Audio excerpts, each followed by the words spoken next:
Welcome to Postmortem. I'm your host, Anne-Marie Green, and today we're discussing the case of 14-year-old Jade Colvin. She was reported missing in June of 2016 after she ran away from a local shelter in Iowa for troubled youth. But then her case went unsolved for years until a new team of investigators set out to find answers, following leads all the way to a remote farm in Decorah, Iowa. So joining me today is 48 Hours correspondent Natalie Morales, who reported on Jade's case. And once again, Natalie, it's always good to have you here. Thanks again for having me, Anne-Marie. Now, I should point out, this is a case about the passion and the persistence of so many investigators who really work together to try to solve this years-long mystery of what happened to this missing young girl. Absolutely. I want to give everyone the quick reminder, as per usual. If you have not watched or listened to this episode, it's called Jade Colvin is Missing. Go check it out and then come back for this conversation. All right, Natalie, we learned very early on in the hour, Jade Colvin's had a tough childhood. Both her mother, LaDawn, and her father, Kevin, they struggle with substance abuse. Jade is only 13 when she's placed in foster care, but she's in and out of different facilities, and she runs away a lot. So when she ran away in 2016, in a way, this was part of a pattern. So I'm wondering why, for Jade's family and for her friends, why they thought this was different. Well, I mean, she literally just fell off the map. You know, as you mentioned, she did frequently run away. She ran away from a shelter. She was hiding from the foster care system. Her mother, LaDawn, also tried to hide her from the system as well. She didn't want her daughter to be in foster care. She wanted her daughter to be with her. But as you mentioned, LaDawn and Jade's father both had a history of substance abuse. Kevin, the father, also had lost contact with Jade. She was officially reported missing in 2016 by the shelter when she ran away. Her reaching out to friends and family, that all stopped in March of 2017. And that's when friends and family started to think, okay, this is unusual. But it was when she would have turned 18, she would have aged out of the foster care system. And some of her family and friends, that's when they started to fear something had happened to her. So, I mean, I hate to say this, but plenty of young women go missing. They disappear into the night, and often those cases are not followed up on. What encouraged authorities to keep looking for Jade after so many years? Well, the investigation into her disappearance really picked up in 2020, and it was with the U.S. Marshals. They had this statewide operation called Operation Homecoming. It was an effort to find missing children. Now, Jade's case was one of 24 young adults that they were looking into. And the incredible thing is they were able to solve and find all but 2 of them. Unfortunately, Jade was one of them, and another person who is still missing. In 2022, this team of various agencies is called in as well. And I want to give credit to the people involved. Detective Nablo is with the Des Moines PD. She joined forces with the Deputy U.S. Marshal Justin Wallace, who then called in Detective Chris Webker in Decorah, the sheriff's office there, and the Iowa Division of Criminal Investigation brought in Special Agent John Turbett, all in the search of Jade Colvin. Detective Nablo, she was the one who went to Instagram and Facebook and she subpoenaed them and said, I need to get access to Jade Colvin's social media account. And that's when she discovered that Jade completely stopped communicating with anyone in March of 2017. And as you know, you have teenagers, I have teenagers. So for them not to have any kind of social media presence, very unusual.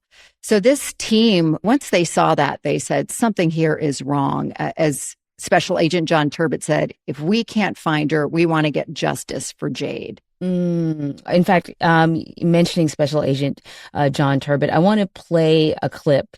He explains why Jade's case was so important to his team. We have kids, some of us have daughters, and you see your own loved ones in some of these situations.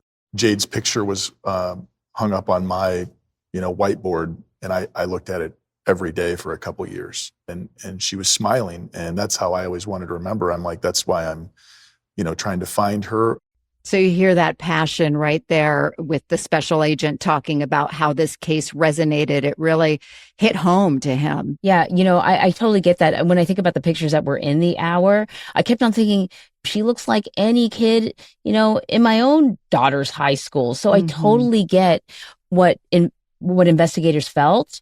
I also thought it was really interesting that she was still, despite all of this dysfunction, really close to her mother. And this is something that the detectives kind of pick up as well. Investigators, they find new evidence. And what they find is that after Jade ran away from the shelter in 2016, they're discussing a plan LaDawn had hatched for LaDawn to bring Jade to this farm in Decorah, Iowa. It's owned by a man that she's been dating, not for a very long time. His name is James Bachmersky. And this is the plan, that Jade would stay there until she's 18. At that point, she'd be free of the foster care system. LaDawn will continue to live 3 hours away because she's dealing with some legal issues. It is quite an elaborate plan. Yeah. I mean, LaDawn had, as you mentioned, was dating Bachmersky for all of 4 months. Bachmersky was virtually a stranger to Jade as well when Jade got dropped off there. But the idea was, LaDawn really wanted her to be with her eventually. She didn't want her daughter in the foster care system. She didn't trust the foster care system. And everyone, I should point out who we spoke to, they all said that they believe LaDawn did this from a place of love. She wasn't putting her daughter there, certainly not to endanger her. She was a mother who thought she was doing her best at the time, despite all of her demons. Unfortunately, LaDawn died 3 years after Jade went missing. So investigators, as they started their search, they didn't have the ability to go talk to LaDawn. Did anybody in the family call police when she went missing from the farm? Not initially, because after she disappeared from Bachmersky's farm, they believed that Jade was running away again from a situation that she didn't want to be placed in. So LaDawn goes back to Bachmersky's farm at one point, and she went to investigate. She asked James Bachmersky, where's my daughter? What happened to her? And he also told her, well, she ran away. So, and again, going back to the fact that LaDawn really did not trust the system, she's not going to be the one who goes to the police and raises alarm bells. Now, we did hear from Jade's aunt in the hour. Her name is Tandra. She clearly cared very deeply for her niece. I wondered about whether or not, family could have intervened before she ended up in foster care. And Tandra did. She actually took Jade in and her 2 younger sisters for a little over a year. I believe it was when Jade was 9 or 10 years old. According to Jade's aunt, in that year that Jade was there, she really blossomed. And at that time, Tandra, she had 3 kids of her own. Her husband had just died. She was also putting herself through school. She even apparently moved a couple of times to be in a house so that each of the girls could have their own room. She bought them beds. She bought them new clothes. She even took them to, Build-A-Bear for birthday parties. It seemed like this was the only time in her life that she had a semblance of normalcy in all those years growing up. At one point, Tandra told us that Kevin, Jade's father, did get clean. He regained custody. So she would have liked to have done more for them. But at that time, she felt, well, Kevin, her brother, seemed to have gotten his act together. And to this day, though, Tandra says she regrets she couldn't do more and that she couldn't keep them. That is tough. It sounds like she did an awful lot. All right. So then fast forward to 2022, the U.S. Marshals reach out to local law enforcement near Bachmersky's farm for help talking to the family. And that is when Detective Chris Webker from the Wenatchee County Sheriff's Office officially joins the team. James Bachmersky is no longer living there. The house has been gutted. It's been renovated. There are new owners. They allow law enforcement to look around. Natalie, in reporting for this hour, you also went to Decorah to just see what this location looked like. I thought it was really interesting because there's this kind of really wide drone shot. And immediately as I saw that shot, I thought, there's no way she ran away. Where's she going to run away to? It really gave me a sense of how remote, at least it felt. And goodness knows you looked cold. It was freezing. Yes. We went there in the middle of January, I should point out. And I've done shoots in this type of weather where it is just, it's so cold. I know sometimes it gets so cold I can't even say my own name because there's too many syllables in my name, but you can't move your mouth properly. And it looked that cold there. Oh, yeah. Your eyes are tearing up. It was minus 14 degrees. If it had been, I believe, 3 degrees colder, the drone that we used would not have been able to fly. It would have been frozen in the air. Our crew wore, speaking of my eyeballs freezing, they were wearing ski goggles and ski gear so that they wouldn't freeze. And, I really should highlight the importance of going to these locations and seeing them in person, because when you stand in the middle of nowhere like that, in that farm, it is beautiful, but you also know the situation that this young girl was placed in. She was completely isolated on this remote farm. It's kind of hilly. And as you saw by that shot, it was over 200 acres. There's really nowhere to go if you're running away, because the towntown Decorah, which is really cute and quaint, it's about 8 miles from the farm. And as we were driving with Detective Webker, he said, look where we are. I mean, they're all farming people here. These are good salt of the earth kind of people. And if somebody saw a teenager walking alone on the side of the road there, they would certainly stop and ask if she needed help. So right away, he knew this is not a case of Jade running away. Welcome back. Before the investigators track down James Bokmersky, because he's moved out of state, they find one of his sons. His name is Brian. He'd been living in Decorah at the time of Jade's disappearance. According to Detective Webker, Brian confirmed that Jade had been at the farm. And he said that the last time that he heard from her was just a few days after she arrived, when they were texting during his night shift at Walmart, and she suddenly stopped responding. Why didn't Brian report Jade missing back then? Well, Brian says he did eventually follow up with his father about what happened to Jade.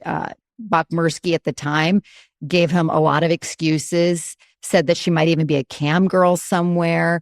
However, there's some evidence as well that Brian didn't believe his dad. I mean, Bokmersky did have a criminal record. As you see in the hour in 2013, we report that he spent nearly a year behind bars after being charged with child endangerment against his own children. He pleaded guilty to the lesser offense of assault, but he did serve some time. In the hour, we learn details of this child endangerment case from court documents. Bokmersky used a metal chair hooked to a battery to shock his sons when they misbehaved. I mean, we saw your facial expression. Yeah, I mean, it was pure horror, because if he's able to do that to his own kids, what is he capable of doing to a young girl who's not even his own kid? Absolutely. In 2023, investigators tracked down Bokmersky at his new home in Georgia. He spoke with Special Agent John Turbot for several hours, and he indeed confirmed that he had been in a relationship with LaDawn, and Jade had stayed with him at his farm back in 2017. Now, Bokmersky said that the last time he saw Jade, she was getting ready to do laundry. He said he ran out to a local store, and then when he came back, she had vanished. Different story than what he told his son, by the way. But then about a year and a half after Jade went missing, he sold that farm, and he moved to Georgia.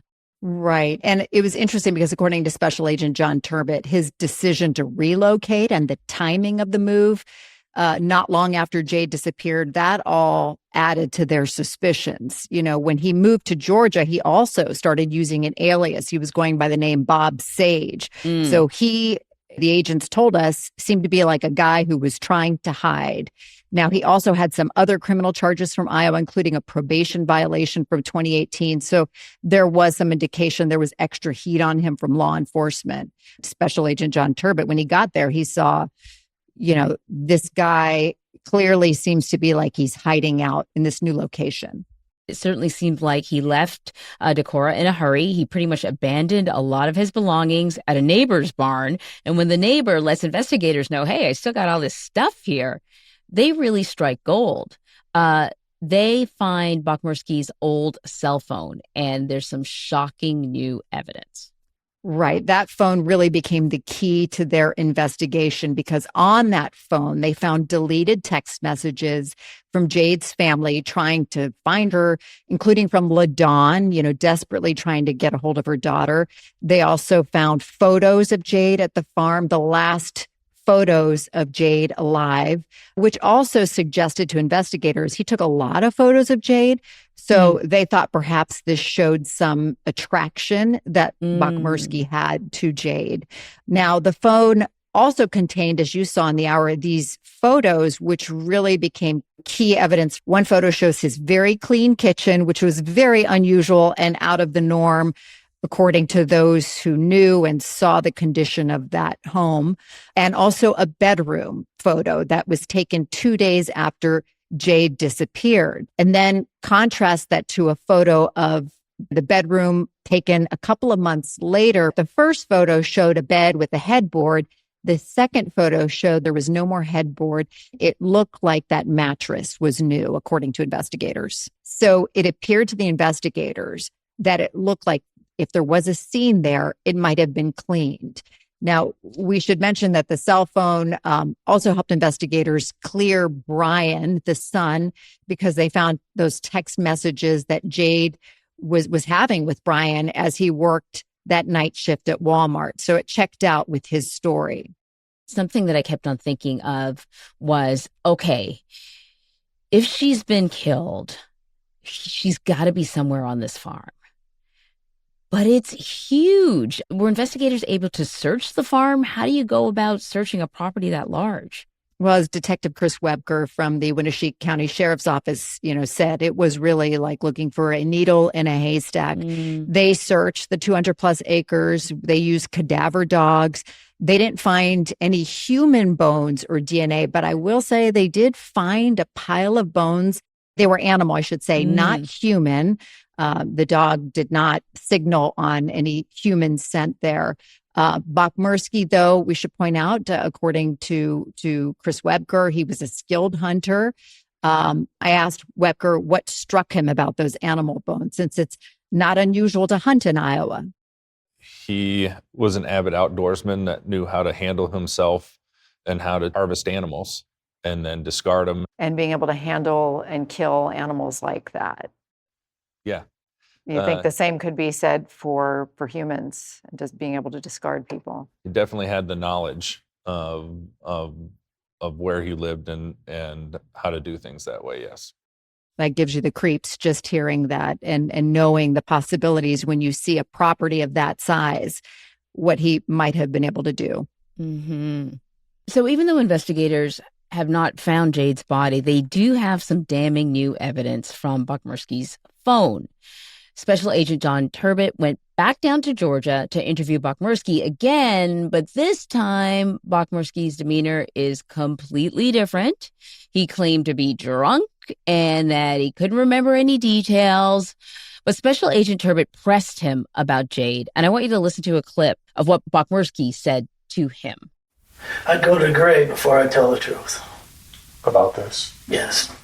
I'd rather go to the grave than tell what happened here in this case. Yeah, Turbot said this was as close to a confession as you could get because Bachmersky is saying, there is so much here you are never going to know, and I'm never going to tell you.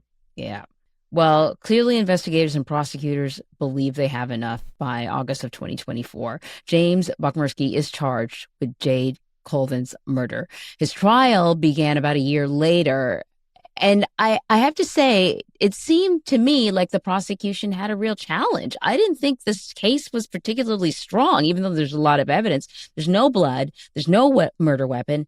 There's no body. Yeah, and the no body being the big part of that. This case was purely circumstantial, but Bachmersky, by his own words, admitting Jade was at his residence under his care right before she disappears.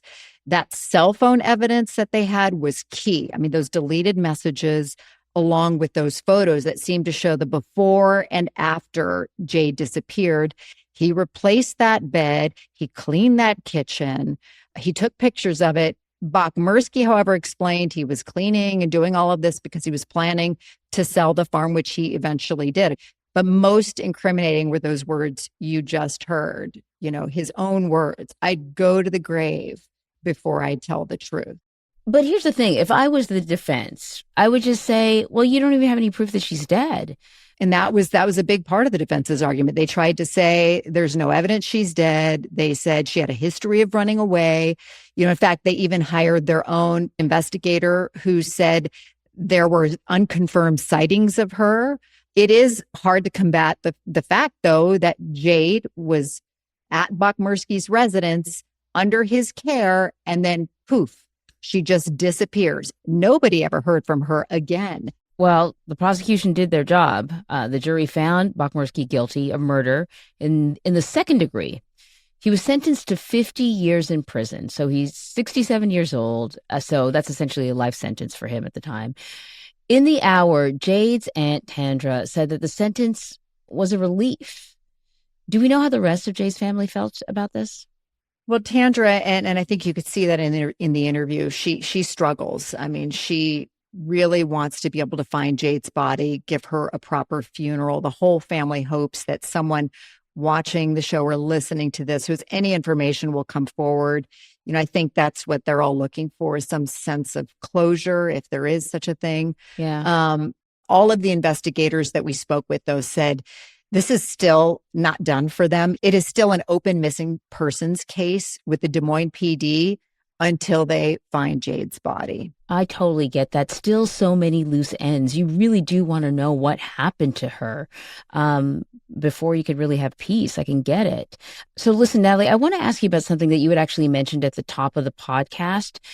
In addition to Jade, there was another missing child that U.S. Marshals were not able to locate. This is part of this Operation Homecoming. What do we know about that last case? Yeah, really important because, again, we use this as an opportunity to call out anybody who may know something. Frederick Workman is the name of the young man.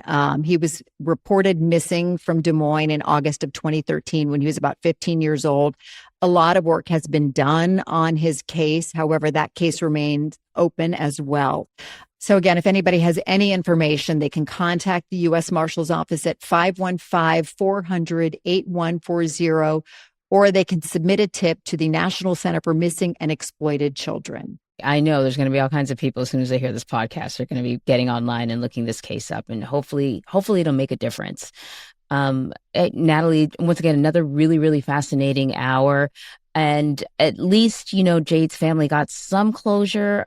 It would be really, really nice if they could find out the rest of the story about what happened to this young woman who had, so much potential, so many possibilities. Right. And it's just so tragic that she really never got to find out who she was in life. Yeah, so true. Well, thanks again, Natalie. Thank you, Anne-Marie.